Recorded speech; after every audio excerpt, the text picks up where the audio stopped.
Okay, so this is a sketch of the region that we're dealing with right here. So what you want to do is you want to show how the shell is oriented, and it's oriented in the y direction. And as you can see, the green rectangle here is how the shells are expanding.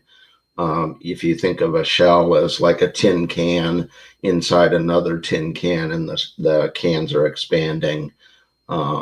So each shell expands outward.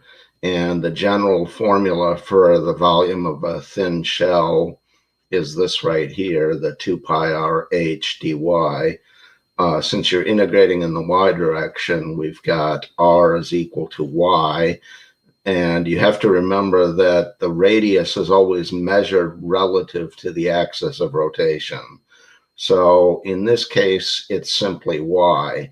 Now, if the axis of rotation had been different, then you would measure the radius relative to that axis of rotation.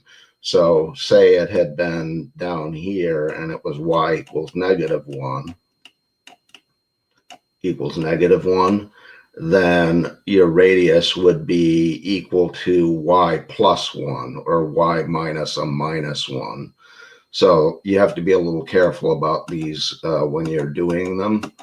Always measure the radius relative to the axis of rotation.